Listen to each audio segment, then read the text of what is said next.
Right, so today's my first Exodus video for YouTube, and I'm going to be doing a deck profile of my Chrono Hailfire deck.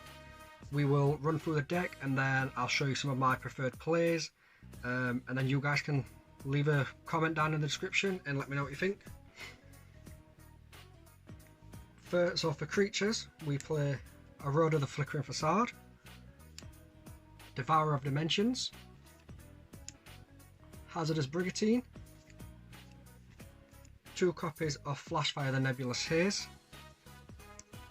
Forever Fire Snapdragon, Lavastus, and Draza.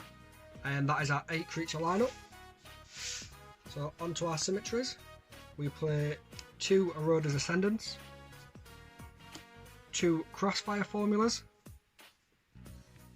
2 Breaking Helvers, 2 Glimpse of the Sanctuary, 2 Glistening Undergrowth, 2 Chains, and finally 1 copy of Vortex. And that is our symmetries. It's a 21 card deck. Now the aim of the deck is to get Devourer of Dimensions out on field as quick as possible.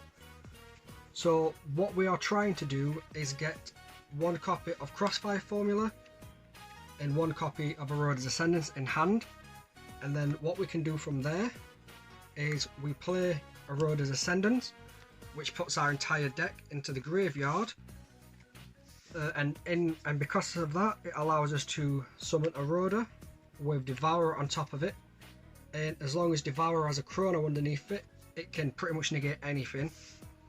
And then after that what we do is we play Crossfire Formula, which ignites, and on ignition it can special summon a Hailfire from hand or grave.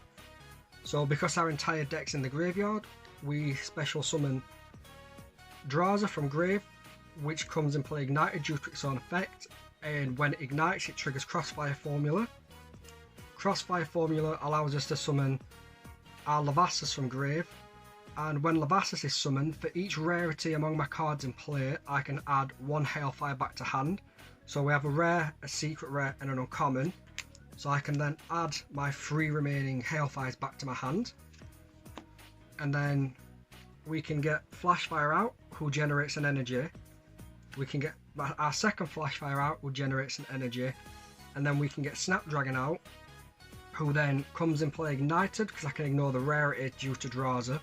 And when his effects on summon is I can also choose to then ignite any of my other cards in play. And we also have Hazardous Brigantine in grave, who can also be brought back to the field by his own effect. So that is kind of the goal of the deck. It tries to flood the field as quickly and as strong as possible with burstable cards and with a Devourer can negate anything. So to try to accommodate for how the deck plays, we run double Glistening, double Vortex, double Glistening, double Glimpse to try and draw through the deck as fast as possible, along with the 2 Breaking Helvers, which can also negate the Drifter archetype for a turn, and if we have Burst it allows us to draw 2 cards. We will run 1 Vortex if we're drawing really bad hands, and also to disrupt our opponent, trying to take away their energy for the beginning of their turn. And we run the Chains to try and stall if we are just getting extremely unlucky and missing the cards we need, which is, it's not very rare, but it can happen. And then some of my preferred plays is at the start of my opponent's turn I like to play Eroder's Ascendance, as it allows us to get Devourer on field with a negate underneath it, with the potential for 3 other negates if they happen to be on board, but if not it's still got 1. And it also limits our opponent into only playing piles of 1 energy, and they cannot increase the energy for that turn. And if you're lucky enough to have a Crossfire Formula in your hand as well, you can then immediately play it and start the play of getting draws on your other cards back. And because your opponent's only limited to playing piles of 1 and cannot increase them, it sets your board up very well to so that at the start of your next turn you've got all your creatures out, and then you get a deck recycle and draw 3 fresh cards all over again. And it's quite a powerful play.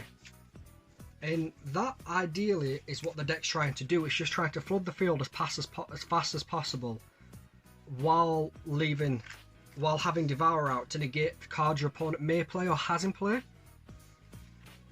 Because really, the deck needs to get Devourer out as soon as possible, as we don't run any other negates besides Devourer.